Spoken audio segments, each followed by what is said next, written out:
രണ്ടാം ഭാര്യ. രചന ജിതിൻ ചിത്തു. അവതരണം ഷാഹുൽ മലയിൽ. എഡിറ്റിംഗ് ഷെരീജ് പൂനൂർ. ആദ്യ വിവാഹം അമ്പയെ പരാജയപ്പെട്ടിട്ടും വീണ്ടും ഒരു വിവാഹത്തിന് തുനിഞ്ഞത് അമ്മയുടെയും വീട്ടുകാരുടെയും വാശിക്കും അന്തസ്സിനും വേണ്ടിയാണ്. നാട്ടിലെ പ്രമാണി തറവാടിൽ ഒന്നാണ് എന്റെ വീട്. അന്തസ്വാഭിജാത്യവും ദുരഭിമാനവും ആവോളമുള്ളവർ. ചൂടുവെള്ളത്തിൽ വീണ പൂച്ചയ്ക്ക് പിന്നെ കാണുന്ന വെള്ളത്തിനൊക്കെ പേടിയല്ലേ കാണും. ഒരു മികച്ച ബിസിനസ് സ്ഥാപനം ഒറ്റക്കൊണ്ടു നടക്കുന്ന തനിക്ക് പക്ഷേ ഒരു പെണ്ണിനെ നിലനിർത്താൻ കഴിഞ്ഞില്ല. അതാണ് ആദ്യ ഭാര്യ മിഥുനയുമായി ഡിവോഴ്സിലെത്താനുള്ള കാരണം. സാമ്പത്തികമായി നല്ല നിലയിൽ കഴിയുന്ന രണ്ട് കുടുംബങ്ങൾ, MBA ബിരുദധാരികൾ, പിന്നെ രണ്ടുപേരും കാണാനും നല്ല ഭംഗിയുള്ളവർ. എല്ലാവരും ഒരേപോലെ പറഞ്ഞു മെയ്ഡ് ഫോർ ഈച്ച് അതർ. പക്ഷെ അത് പറച്ചിൽ മാത്രമേ ഉണ്ടായിരുന്നുള്ളൂ. ജീവിതം രണ്ട് തോണിയിലായിരുന്നു. എന്റെ ബിസിനസ്സിൽ അവളുടെ അമിതമായ ഇടപെടൽ എന്നെ തീർത്തും ആശങ്കാകുലനാക്കി. അവൾ എന്നേക്കാൾ മുകളിലെത്തുമോ എന്ന ഈഗോ, അവൾക്കാണെങ്കിൽ എന്നേക്കാൾ മികച്ച ഐഡിയകളുണ്ടെന്ന് കാട്ടിക്കൂട്ടാനുള്ള വെപ്രാളം. അവസാനം രണ്ടുപേരുടെ എടുത്തിയാട്ടവും പൈസയുടെ അഹങ്കാരവും 6 മാസങ്ങളിൽ രണ്ടുപേരെ രണ്ട് വഴിക്കാക്കി. വീണ്ടും ജീവിതത്തിൽ പ്രതിസന്ധിയുടെ ദിനങ്ങൾ. അവളെ സ്നേഹിക്കാത്തതുകൊണ്ട് മനസ്സിൽ നിന്ന് അവളെ പടിയിറക്കാൻ നിഷ്പ്രയാസം കഴിഞ്ഞു. പക്ഷെ അവൾ വീട്ടിലുണ്ടാക്കിയ വിടവ്, നാണക്കേട്, മറ്റുള്ളവരുടെ പരിഹാസം, സഹാനുഭൂതി, അതിലേറെ തിരിച്ചടി നൽകിയ വാർത്ത ഡിവോഴ്സ് കഴിഞ്ഞ ഒരാഴ്ചക്കുള്ളിൽ അവളുടെ വിവാഹം ഉറപ്പിച്ചതായിരുന്നു. അതിന്റെ ദുരഭിമാനമുള്ള വീട്ടുകാർക്ക് താങ്ങാവുന്നതിൽ അപ്പുറമായിരുന്നു. അവരതിനെ എതിർക്കാൻ, അവരുടെ മുമ്പിൽ തോൽക്കാതിരിക്കാൻ വീണ്ടും എന്നെ കെട്ടിക്കാനുള്ള തീരുമാനത്തിലെത്തി. അവൾ ഏതോ അമേരിക്കൻ സാഹിബിനെ കണ്ടെത്തിയപ്പോൾ എന്റെ വീട്ടുകാരും പൊരിഞ്ഞ ശ്രമം തുടങ്ങി. പക്ഷേ രണ്ടാം കെട്ടുകാരന് കാശുള്ള വീട്ടിലെ പെണ്ണിനെ കിട്ടാൻ ഇച്ചിരി ബുദ്ധിമുട്ടാണെന്ന് മനസ്സിലാക്കിയ ബിസിനസ് തന്ത്രജ്ഞനായ പിതാശ്രീ പുള്ളിക്കാരന്റെ ഓഫീസിൽ ഒരു അത്തായ പഷ്ണിക്കാരന്റെ മകളെ വിലക്കെടുത്തു എന്ന് പറയുന്നതിനെയാണ് ശരി. കാശ് കൊടുത്ത ആ പെണ്ണിനെ എന്റെ ഭാര്യയാക്കാൻ കരാറോ പിടിച്ചു. അതിന്റെ പാരിതോഷികമായി അവരുടെ ജപ്തി ചെയ്യാനിരുന്ന വീട്ടിൽ നിന്നും അവരെ മറ്റൊരു നല്ല വീട്ടിലേക്ക് പറഞ്ഞയച്ചു. 3 പെൺകുട്ടികളുടെ അയാൾക്ക് ബാക്കിയുള്ള 2 പെൺകുട്ടികളുടെ ഭാവി സുരക്ഷിതമാക്കാനുള്ള തുക ബാങ്കിലും ഇട്ടുകൊടുത്തു. ഒരേ ഒരു കരാറിന്മേൽ. ഇനി മൂത്ത മകൾ അന്വേഷിച്ച് വരരുത്. അന്ന് അച്ഛന്റെ കണ്ണുനീരിൽ എനിക്കൊരു സഹാനുഭൂതിയും തോന്നിയില്ല. പരസ്പരമുള്ള വ്യക്തിവൈരാഗ്യത്തിന്റെ പേരിൽ കുടുംബങ്ങൾ രണ്ടുപേരുടെയും വിവാഹം ഒരു ദിവസം തന്നെ ആർഭാടമായി നടത്തി. വിലക്കെടുത്ത സാധനമായതിനാൽ അവളെ നോക്കാനോ പരിചയപ്പെടാനോ പോലും എനിക്ക് തോന്നിയില്ലായിരുന്നു. മണ്ഡപത്തിൽ അവൾക്കൊപ്പം നിൽക്കുമ്പോഴും താലി അണിയിക്കുമ്പോഴും എന്റെ അരികിൽ നിൽക്കുന്നവൾ അവൾ എന്റെ ജീവിത സഖിയാവേണ്ടവളാണെന്നും എന്റെ ജീവന്റെ പാതിയാണെന്നുമുള്ള തോന്നൽ എനിക്കുണ്ടായിരുന്നില്ല. അല്ലെങ്കിലും വിലക്കെടുത്ത് നമ്മുടെ കയ്യിലേക്ക് ചേർത്തുന്നതും ആഗ്രഹിച്ച് കയ്യിലെത്തുന്നതും തമ്മിൽ വ്യത്യാസമുണ്ടല്ലോ. എല്ലാവരും അന്ന് പറഞ്ഞു നീ ഭാഗ്യവാനാണെന്നും ഞങ്ങൾ മെയ്ഡ് ഫോർ ഈച്ച് അതർ ആണെന്നും. എനിക്കന്ന് ശരിയാണ് വന്ന്. അതേ ആളുകൾ, അതേ വാക്കുകൾ. ഞാനൊന്നും ശ്രദ്ധിച്ചില്ല. ഒരു യന്ത്രം പോലെ എന്തൊക്കെയോ ചെയ്തു കൂട്ടി. ആ ദിവസവും പല ദിവസങ്ങളെയും പോലെ ഒരു മാറ്റമില്ലാതെ കടന്നുപോയി. അവൾ ആ വീട്ടിലുണ്ടോ എന്ന് പോലും അന്വേഷിക്കാറില്ല. അല്ലെങ്കിൽ തന്നെ അവളോടുള്ള ബാധ്യതകളെല്ലാം നേരത്തെ തന്നെ തീർത്തല്ലേ എന്നൊരു തോന്നൽ. അവളും ഞാനുമായി ഇനിയൊന്നും തീർക്കാനില്ലല്ലോ. മറ്റുള്ളവരുടെ മുമ്പിൽ ഏതോ ഒരു അനാഥാലയത്തിൽ നിന്നും കണ്ടെത്തിയ ഒരു പാവം പെൺകുട്ടിക്ക് ജീവിതം കൊടുത്ത മഹാപുരുഷനായി ഞാൻ. നുണ കൊണ്ടുള്ള ഒരു ചീട്ടുകൊട്ടാരവുമായി അഹങ്കാരവും പേറി എന്റെ കുടുംബവും. ഇക്കാലത്ത് കുടുംബബന്ധങ്ങളെല്ലാം ഒരു തരം കെട്ടുകാഴ്ചയാണ്. ആർക്കൊക്കെയോ വേണ്ടി അഭിനയിച്ചു കൂട്ടുന്ന കുറെ ജന്മങ്ങൾ. അവളെല്ലായ്പ്പോഴും വീടിനുള്ളിൽ ഒതുങ്ങിക്കൂടിയിരുന്നു. ഒരുപക്ഷെ എന്താണ് ചെയ്യേണ്ടതെന്ന് അവൾക്ക് അറിയില്ലായിരുന്നിരിക്കാം. അവളെപ്പോഴും ഞങ്ങളുടെ മുറിയും പൂജാമുറിയിലുമായി ഒതുങ്ങിക്കൂടി. ആരും അവളെ ശ്രദ്ധിച്ചിരുന്നില്ല.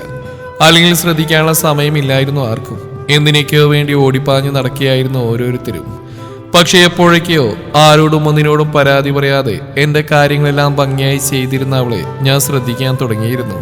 എന്റെ ഓരോ ഇഷ്ടങ്ങളും മനസ്സിലാക്കി ചെയ്തുകൊണ്ട് അവൾ എന്നെ സ്നേഹവും കരുതലും എന്താണെന്ന് പഠിപ്പിച്ച് തരികയായിരുന്നു. ഒരു ദിവസം നേരത്തെ വീട്ടിലെത്തിയ മുറിയിലേക്ക് കയറിയപ്പോൾ അച്ഛന്റെയും അനിയത്തിമാരുടെയും ഫോട്ടോ നോക്കി കരയുന്ന അവളെയാണ് കണ്ടത്. എന്നെ കണ്ണു തുടച്ചുകൊണ്ട് ഫോട്ടോ മറച്ചു വെച്ച അവളെ കണ്ടപ്പോൾ അന്ന് ആദ്യമായി ഒരു ഭർത്താവ് എന്ന നിലയിൽ ഞാനൊരു തികഞ്ഞ പരാജയമാണെന്ന് എനിക്ക് തോന്നി. അവളെ നെഞ്ചോട് ചേർത്ത് പിടിച്ച് വിഷമിക്കല്ലേ, ഞാനുണ്ടല്ലോ കൂടെ എന്ന് പറയാൻ മനസ്സ് പറഞ്ഞെങ്കിലും ശബ്ദം പുറത്തു വന്നില്ല. പിന്നെ അവളുടെ അച്ഛനെയും അനിയത്തിമാരെയും കാണാൻ പോകുന്ന ഞാനൊരു പതിവാക്കി. എന്നെ ആദ്യമായി കണ്ടന്ന് അമ്പരന്ന് നിന്ന് പോയ അച്ഛനെ കെട്ടിപ്പിടിച്ച് അച്ഛൻ ഇനി ഒരു മകൻ കൂടിയുണ്ടെന്ന് വിചാരിച്ചോളൂ എന്ന് പറഞ്ഞപ്പോൾ ആ കണ്ണിൽ നിന്നുതിർന്ന അശ്രുവിന് പകരം വയ്ക്കാൻ എന്റെ കയ്യിലുള്ള സമ്പാദ്യമൊക്കെ തികയാതെ വരുമെന്ന് തോന്നിപ്പോയി. അവിടെ വെച്ച് അവളെക്കുറിച്ച് കൂടുതൽ അറിയുകയായിരുന്നു. അവളുടെ ഇഷ്ടങ്ങളെക്കുറിച്ചും അവളുടെ സ്നേഹത്തെക്കുറിച്ചും അവർക്കെല്ലാം വേണ്ടി എന്റെ ഭാര്യയാവാൻ കാണിച്ച അവളുടെ മനസ്സിലെ നന്മയെക്കുറിച്ചും അങ്ങനെ അവളെക്കുറിച്ച് അറിയേണ്ടതല്ല. പിന്നീട് ഓരോ രാത്രി അവൾ ഉറങ്ങുമ്പോൾ അവളെ നോക്കി കിടക്കുക എന്നതിന്റെ ശീലമായി.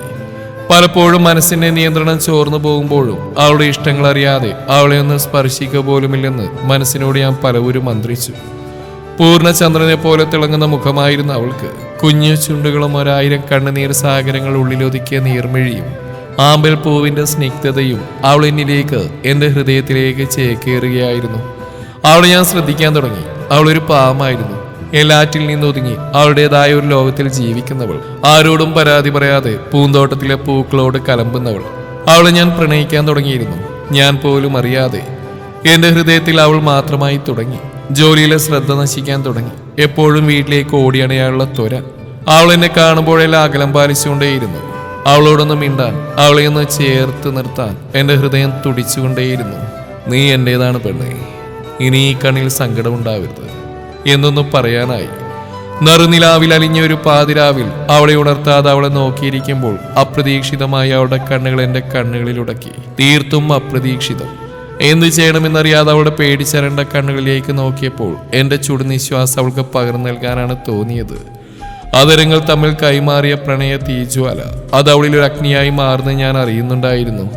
അവളുടെ മൃദുല കരങ്ങളാൽ എന്നെ തള്ളി മാറ്റുമ്പോഴൊക്കെയും എന്റെ ബലിഷ്ഠമായ, എന്റെ തീവ്രമായ ചുടുനിശ്വാസത്തിൽപ്പെട്ടുഴലുകയായിരുന്നു അവൾ. അവളുടെ കണ്ണുനീരിന്റെ രുചി നാവിലെത്തിയപ്പോൾ അറിയാതെ ആ മുഖം കൈക്കുമ്പിളിൽ കോരിയെടുത്തു. എന്നോട് വെറുപ്പാണോ അച്ചു? അച്ചു എങ്ങനെ അറിഞ്ഞു എന്റെ വിളിപ്പേര്? കണ്ണുനീർ അവിടെ വാക്കുകളെ മുറിച്ചു. ഞാൻ അറിഞ്ഞു പെണ്ണേ, എന്റെ പെണ്ണിനെ അവളുടെ പ്രിയപ്പെട്ടവരെല്ലാം അച്ചു എന്നാ വിളിക്കാറെന്ന്. അങ്ങനെ നിന്നെ കുറിച്ച് അറിയേണ്ടതെല്ലാം ഞാൻ അറിഞ്ഞു. നിന്നെ എന്നോട്ടാണ് സ്നേഹിക്കാൻ തുടങ്ങിയത് എനിക്കറിയില്ല മോളെ. ആദ്യ വിവാഹമുണ്ടാക്കിയ തോൽവി നിന്നിലേക്ക് അടുക്കാതിരിക്കാനുള്ള പ്രധാന കാരണമായിരുന്നു. ആ പേടി കൊണ്ടായിരുന്നു നിന്നെ അവഗണിച്ച് മുഴുവൻ. പിന്നെ എപ്പോഴും നിന്നെ ശ്രദ്ധിക്കാൻ തുടങ്ങി. ഞാൻ അറിയാതെ തന്നെ നീ എന്നിലേക്ക് അടുക്കുകയായിരുന്നു. എത്രയോ രാത്രിയിൽ നിന്നോട് ഞാൻ മാപ്പ് പറഞ്ഞിരിക്കുന്നു. നിന്നെ അവഗണിച്ച ഓരോ നിമിഷത്തെയും ഓർത്ത് വേദനിച്ചിരിക്കുന്നു. എന്നോട് ക്ഷമിക്കില്ല അച്ചു. ആ വാചകം പൂർത്തിയാക്കാൻ അവൾ അനുവദിച്ചില്ല. എന്തൊക്കെയാ അഭിയേട്ടൻ പറയുന്നേ? ഞാൻ എന്തിനാ വെറുക്കണേ? എനിക്ക് കിട്ടിയ നിധിയായേട്ടൻ. ഈ ജീവിതം തന്നെ ഒരു സൗഭാഗ്യ. തെരുവിലേക്ക് ഇറങ്ങേണ്ടിയിരുന്ന എന്നെ, അനിയത്തിമാരെ, അച്ഛനെ രക്ഷിച്ച് ഏട്ടനും ഏട്ടൻ്റെ വീട്ടുകാരും. ആ നന്ദി ഞാൻ ഒരിക്കലും മറക്കില്ല. എന്നെ സ്നേഹിക്കില്ല എന്ന് അറിഞ്ഞിട്ട് തന്നെയാ ഈ ജീവിതത്തിലേക്ക് കടന്നു വന്നേ. ഏട്ടനും വീട്ടുകാരും എനിക്കൊരു കുറവും വരുത്തിയിട്ടില്ലല്ലോ. എനിക്കിവിടെ ഒന്നിനൊരു ബുദ്ധിമുട്ടും തോന്നിയിട്ടില്ല. അവിടെ എൻ്റെ അച്ഛനും അനിയത്തിമാരും സന്തോഷത്തോടെയും സമാധാനത്തോടെയും കഴിയുന്നുണ്ട്. എനിക്ക് ഇത്രയൊക്കെ ചെയ്തെന്ന് എൻ്റെ ഏട്ടനെ ഞാൻ എങ്ങനെ വെറുക്കാനാ? സ്നേഹിച്ചിട്ടേ ഉള്ളൂ എന്നും. ആ സ്നേഹം തിരിച്ചു കിട്ടാൻ പോലും അർഹതയില്ലാത്തവളെ ഏട്ടാ ഞാൻ. ഏട്ടന് ചേരാത്തവൾ. അതുകൊണ്ടൊന്നും മോഹിച്ചില്ല, അകന്ന് നിന്നേയുള്ളൂ. ഏട്ടൻ്റെ ഭാര്യയാണെന്നുള്ളൊരു പേര് മാത്രം മതി ഈ ജന്മം കഴിച്ചു കൂട്ടാൻ. അതും പറഞ്ഞ് പൊട്ടിക്കരഞ്ഞ അവളെ നെഞ്ചോട് ചേർത്തുകൊണ്ട് പറഞ്ഞു, ഇനി ഈ കണ്ണു നിറയാൻ ഞാൻ ഒരിക്കലും അനുവദിക്കില്ല. പക്ഷേ ഇന്ന് ആ വാക്ക് തെറ്റിച്ച ദിവസമാണ്.